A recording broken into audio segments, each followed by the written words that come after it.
Hello friends, good morning. Mission for education में आपका स्वागत है। मैं प्रवीण आपके लिए लेकर आया हूँ 10th क्लास की मैथ, और उसमें मैं आपको बताने जा रहा हूँ कि आप जब आपका एग्ज़ाम लगेगा, जो 60% वेटेज दिया गया है, 40% आपको वेटेज हटा दिया, उसके आधार पर आपके एग्ज़ाम में किस प्रकार के क्वेश्चन आएंगे, कौन सा चैप्टर का कितने वेटेज है, किस चैप्टर में से कितने नंबर का क्वेश्चन पूछा जाएगा। मैं आज पूरा एक मॉडल पेपर आपको तैयार करके दिखाता हूँ, और मैं आपसे कुछ इन बच्चों से मिलाना चाहता हूँ। ये बच्चे वह बच्चे हैं जिन्होंने कक्षा 10th में अच्छे अंक प्राप्त किए, और इन्होंने अपने माता पिता व मिशन फॉर एजुकेशन का नाम रोशन किया। हाँ जी फ्रेंड्स, अब देखो हम स्टार्ट करते हैं। इसको देखें, यह आपको फ्रंट पेज, आपका क्लास 10th की मैथ का फ्रंट पेज है एग्ज़ाम पेपर का। तो इसमें आप कुछ इंस्ट्रक्शन दिए हुए हैं, वो आपको रीड करके अच्छे से आपको एक बार समझा देते हैं क्या है। देखें, समय रहेगा आपका 3.25 घंटे का, ठीक है, और आपका मार्क्स रहेंगे, पूर्णांक रहेंगे 80 नंबर के। फर्स्ट आपको क्या करना है, आपकी जो नोटबुक आएगी आपको दी जाएगी एग्ज़ाम सेंटर के अंदर, वहाँ पे आपको रोल नंबर लिखना है। सबसे पहले सभी क्वेश्चन करना आपको अनिवार्य है। मेन चीज़ देखो क्या है इसके अंदर, मेन चीज़ है आपको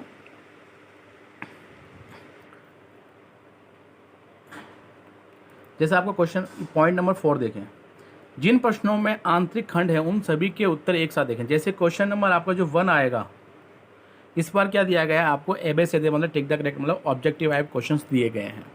तो उसके अंदर फर्स्ट क्वेश्चन के अंदर आपको 1 ऐसे दिया हुआ है, फिर 2 दिया हुआ है ऐसे। तो आप जब इनके क्वेश्चंस करें तो आप क्वेश्चन नंबर 1 लिख के इस प्रकार सब टाइटल डाल के आप यहाँ पे जो भी इसके आंसर ABCD जो भी हैं आप वहाँ लिखें, ठीक है। उसके बाद ही क्वेश्चन नंबर ये कंप्लीट हो जाए। अगर आपको किसी का आंसर नहीं आता है तो लिख दें, उसको खाली छोड़ देना आंसर के टाइम में। उसके बाद ही क्वेश्चन नंबर 2 स्टार्ट करें। बीच में इसके सब पॉइंट बीच में आंसर नहीं देने हैं, ये ध्यान रखना है आपको, ठीक है। अब देखें, पॉइंट नंबर 5 कहता है कि अगर आपके क्वेश्चन में कोई भी मिस्टेक है तो आप इसमें क्या करना है, हिंदी और इंग्लिश में जैसे अलग अलग लिखा हुआ है तो सही किसको मानना है, आपको हिंदी वाली भाषा को ही क्या करना है, भाषा के प्रश्न को ही सही मानना है, ठीक है। अब देखिए इसमें क्वेश्चंस कैसे आएंगे, कितने क्वेश्चंस आएंगे, कितने नंबर के आएंगे, ठीक है। अब आपको हम बता देते हैं। अब इसके अंदर आपको क्या है, आपको सेक्शन दिए हुए हैं कितने, 5, ABCDE। जो आपका फर्स्ट सेक्शन A है उसमें क्वेश्चन नंबर आपका 1 के अंदर कितने क्वेश्चन है, छोटे टिक द करेक्ट वाले 10 क्वेश्चन हैं। फिर क्वेश्चन नंबर 2 से लेकर क्वेश्चन नंबर 11 तक कितने हो गए, 10। तो टोटल कितने नंबर के हो गए, 20। और प्रत्येक क्वेश्चन कितने नंबर का है, 1 नंबर का है। तो प्रत्येक क्वेश्चन कितने नंबर का है, 1 नंबर का है। टोटल कितने क्वेश्चन हो गए, 20 क्वेश्चन हो गए, तो 20 नंबर हो गए आपके। मतलब क्वेश्चन नंबर 11 तक कितने हो गए, 1 से लेकर 11 तक कितने हो गए, 20। जिसमें से 1 से लेकर 10 कितने हैं, ऑब्जेक्टिव टाइप है, टिक द वाले, टिक करते हो ना अपने ABCD वाले में, वो टिक द करेक्ट वाले हैं 1, ठीक है। और सेकेंड क्वेश्चन आपको सोल्व करके दिखाना है, वो आपको मैं अभी करके दिखाऊंगा। फिर उसके बाद में हम बात करें, इसको इरेज कर देता हूँ। उसके बाद हम बात करते हैं सेक्शन B की। सेक्शन B में आएगा क्वेश्चन नंबर 12 से लेकर क्वेश्चन नंबर 19 तक, ठीक है। क्वेश्चन कितने होंगे, टोटल आपके क्वेश्चन होंगे आपके कितने, देखें क्वेश्चन है आपके 8 क्वेश्चन होंगे, जिसमें प्रत्येक क्वेश्चन 2 नंबर का होगा आपका। तो कितने हो गए, 16 नंबर का आपका ये रहेगा। सेक्शन C में देखें तो कितने नंबर से, 20, 21, 22, 23, मतलब क्वेश्चन हो गए 4 क्वेश्चन होंगे आपके। कितने नंबर का, प्रत्येक क्वेश्चन का नंबर रहेगा 4 अंक का, और आपके कितने हो गए, 16 नंबर यहाँ से आ गए। 24 और 25 नंबर क्वेश्चन जो होंगे वो आपके 5-5 नंबर के होंगे, और 2 क्वेश्चन आएंगे, तो कितने का वेट हो गया इसका, 10 नंबर का। 26, 27, 28 3 क्वेश्चन वो आएंगे आपके 6 मार्क्स के, 3 क्वेश्चन कितने हो गए, 18। टोटल हो गए ये आपके 80 मार्क्स, ठीक है। और ये टोटल क्वेश्चन कितने हो गए, 28, ठीक है। अब हम इसको क्वेश्चन कैसे सोल्व करेंगे, कैसे नहीं करेंगे, कैसे क्वेश्चंस आएंगे, आपको जो मैं आपको तरीका बता रहा हूँ, पैटर्न बता रहा हूँ, आपको उसी तरीके से आपको सॉल्व करना है और आपको अच्छे अंक प्राप्त करने हैं। कोई भी डाउट हो आपको किसी क्वेश्चन में, आप मुझे कमेंट कर सकते हैं। चलो देखो स्टार्ट करते हैं। सेक्शन A,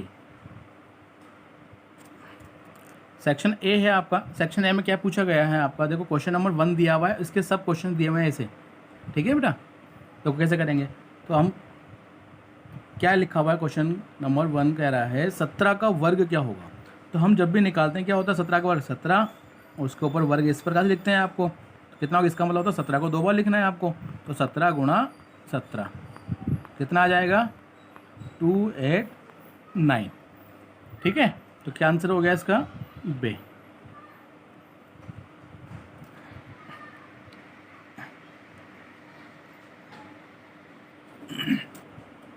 अब आपका क्वेश्चन नंबर 2 कह रहा है कि आपको इक्वेशन दिया हुआ है, इसमें कह रहा है बहुपद का मान क्या होगा।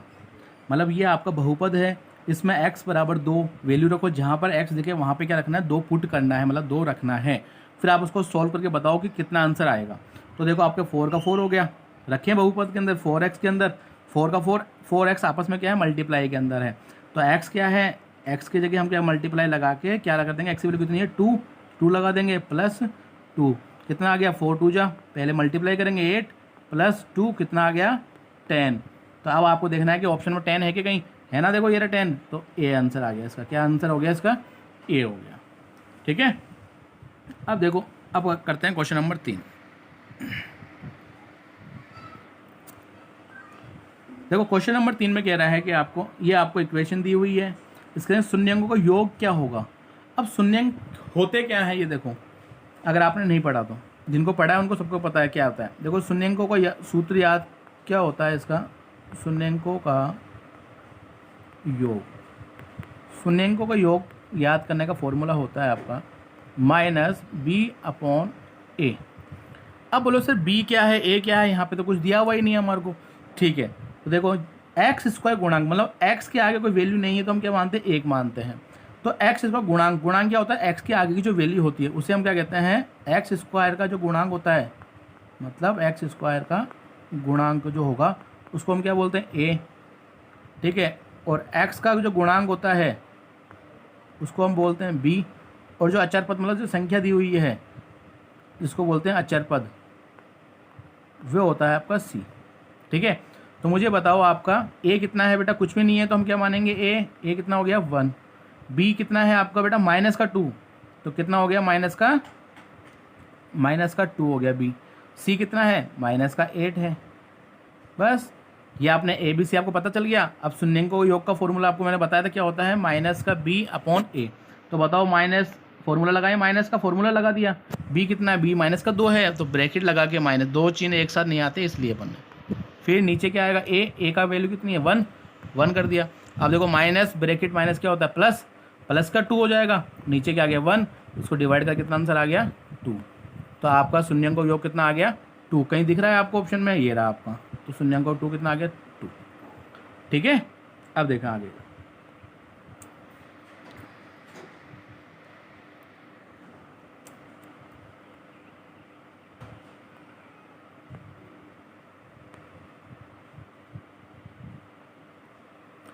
अब आपको दिया हुआ है क्वेश्चन नंबर 4। क्वेश्चन नंबर 4 में आपको दे रखा है रूट क्या π/6। अब आपको इसका मान कैसे निकालेंगे, तो हम इसको लिखेंगे साइन का साइन लिख देंगे। ठीक है, साइन का साइन लिख दिया, फिर क्या है पाई। अब पाई का मान हमेशा क्या होता है आपका, ये जो पाई होता है ना इसका मान होता है, देखो बेटा वो अलग 22/7 और 3.14 वो अलग है, ये बेटा रेडियन में आ जाएगा ये। ठीक है ना, इसको रेडियन की तरह लिखते हैं लेकिन पाई लिखा हुआ है। कितना आ जाएगा इसका आंसर हो गया 180। पाई की वैल्यू कितनी होती है बेटा 180 होती है इसके अंदर। ठीक है ना, तो 180/6 और ये आपका साइन है ही, तो कितनी बार जाएगा कटेगा तो कितना आ गया 30। तो आंसर क्या आ गया आपका साइन 30 डिग्री। अब साइन 30 डिग्री का वैल्यू बताओ कितना होता है, साइन 30 डिग्री वैल्यू होती है 1/2। ये आपको टेबल याद करनी पड़ेगी। ठीक है, अगर आपको याद नहीं है तो मैं आपको ये जब चैप्टर पढ़ाऊंगा तब आपको ये टेबल याद करवा दूंगा। ठीक है, अब देखा आगे चलते हैं।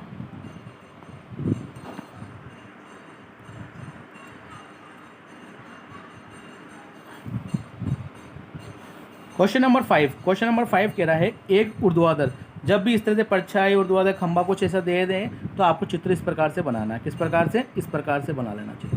बना लिया आपने चित्र, ठीक है।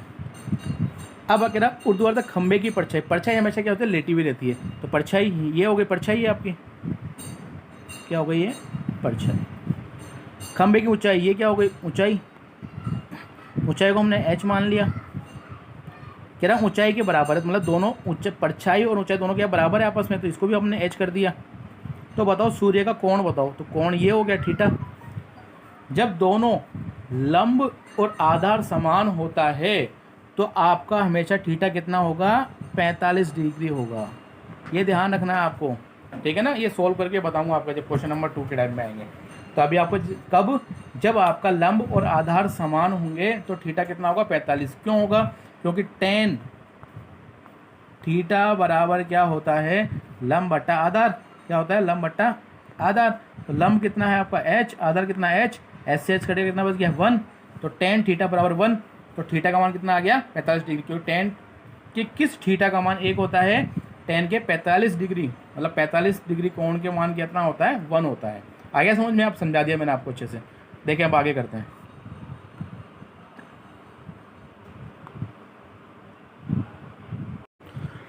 हाँ, अपना क्वेश्चन नंबर 6 क्या है, देखिए बिंदु 5-2 की x अक्ष से दूरी बताइए आपको। तो ये क्या होता है, x अक्ष से दूरी क्या है क्या नहीं है, अब बताऊँ।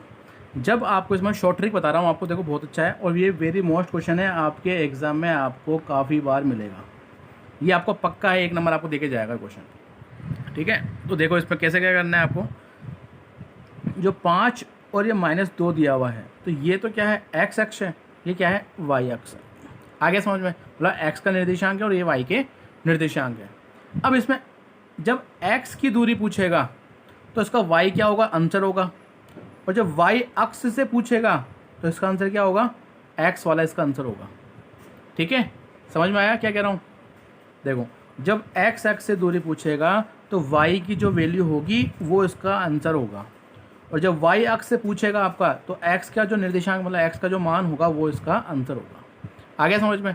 अब देखें, अब बोलो सर यहाँ पे तो -2 है और यहाँ पे प्लस का 2 आंसर है, ऑप्शन में नहीं है -2, तो ठीक है बेटा दूरी। अब मैं आपको कहूँ आप बेटा 1 किलोमीटर जाके आओ, उसमें ऐसे तो बोलूँगा 1 किलोमीटर मतलब 1 किलोमीटर आप गए हो, ऐसे थोड़ी कहूँ पीछे आप, तो ऐसे थोड़ी बोलो -1 किलोमीटर आओ, ऐसे नहीं होता ना। दूरी हमेशा आपको पॉजिटिव वैल्यू ही होती है, माइनस में नहीं होती है, ये ध्यान रखना। अगर आपको वैल्यू जो मैंने बताई इन वैल्यू के अंदर माइनस में भी हो ना, तो भी आपको आंसर क्या करने हैं, आपको वैल्यू लेनी है पॉजिटिव वैल्यू, मतलब -2 होगा तो भी आंसर हमें क्या लेना, दूरी हमेशा किस में आती है, पॉजिटिव। दूरी आपकी हमेशा किस में आएगी, प्लस में, पॉजिटिव वैल्यू होती है। तो हम कितना आ गया आपकी दूरी कितनी आ गई, 2, तो 2 आंसर कहाँ है, ये रहा आपका, तो 2 कितना हो गया, 2। ठीक है, अब देखें आगे। अब क्वेश्चन नंबर आपका 7, ये क्वेश्चन भी अपने आप में वेरी मोस्ट क्वेश्चन है, ध्यान रखना बेटा। ये आपके छोटे 1 नंबर में आ सकता है और 2 नंबर में भी आ सकता है। इसका देखो कैसे करते हैं। इस क्वेश्चन को करने के लिए आपको देखें, इसमें आपको क्वेश्चन क्या रखा है, DE समांतर BC। जब इस तरह का आपको ये दिया हुआ हो तो इसमें हम क्या लिखेंगे, AD। तो आपको फॉर्मूला क्या बनता है, ये होती है आधारभूत प्रमेय होती है। इसमें देखो AD ABC DE समांतर है, तो इसमें क्या बन जाएगा आपका, इस प्रकार से लिखना है इसमें AD अपॉन BD या DB। ठीक है, AD अपॉन क्या लिखना है आपको, DB बराबर, इधर भी इस प्रकार लिखेंगे AE अपॉन EC। अब देखो AD कितनी दे रखी है, 4, BD या DB बोलो कितना दे रखा है आपको, 6 बराबर, AE कितना दे रखा है, 5, और EC आपको पूछा है तो EC आपको नहीं पता, तो ये लिख दिया आपने EC के सी। अब आपने वर्ग गुणन करना है इसको, कितना आएंगे, 5 को 6 से करा कितना आ गया, 30, 4 को इससे करा तो कितना आ गया, 4 EC।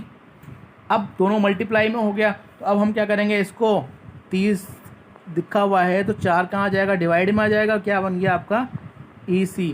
4 से इसको डिवाइड करो कितनी बार जाएगा, करें 4 7 28, बचे कितने 2, 4 5 20, तो कितना आ गया 7.5। तो आंसर आपका देखो 7.5 कहीं है क्या, ये रहा 7.5, तो ये आपका आंसर हो गया 7.5। ठीक है, अब देखा आगे।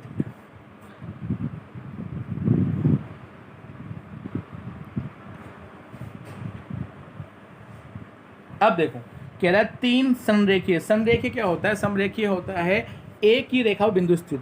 तो आपने एक रेखा खींच दी, ठीक है, इसमें आपने 3 बिंदु रख दो, एक बिंदु A B और ये C, 3 बिंदु रख दिए। अब कह रहा है तीनों बिंदुओं से गुजरने वाले वृत्तों की संख्या बताओ। तो देखो यहाँ से वर्त बनाओ तो ये वाला रह गया, इससे बनाओ ये वर्त रह गया, इससे रह गया ये वर्त हो गया।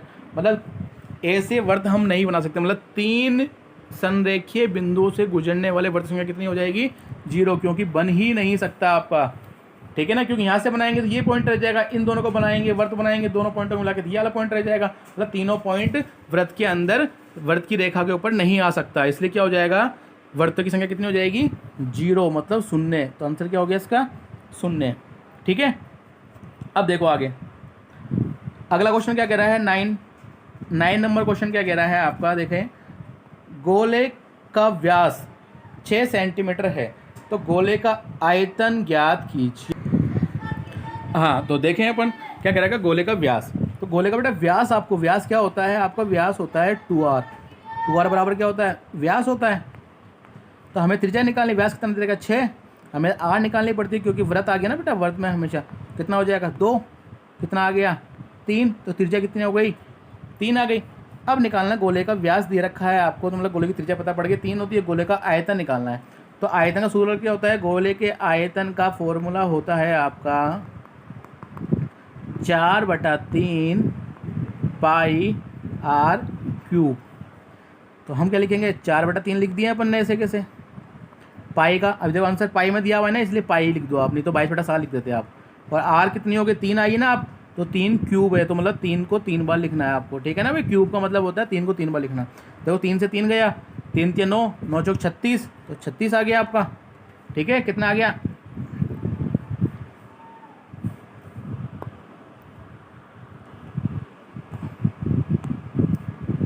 कितना आ गया 36, और साथ में क्या बच गया पाई, तो क्या आंसर आ गया 36 पाई। कहाँ है देखो 36 पाई है ना, ये रहा 36 पाई सेंटीमीटर क्यूब, आंसर हमेशा क्यूब में आता है बेटा, आयतन हमेशा किस में आता है क्यूब में। कितना आ गया 36 पाई क्यूब, ठीक है। ये आपके फर्स्ट क्वेश्चन के 10 क्वेश्चन थे। अच्छा अभी अपन ने 9 किया है, अभी 10 एक क्वेश्चन और बाकी है, ठीक है। देखो अब बात करते हैं अपन क्वेश्चन नंबर 10 की। क्वेश्चन नंबर 10 क्या कहता है आपका, देखें बंटन दे रखा है आपको, इसका माध्यक निकालना है।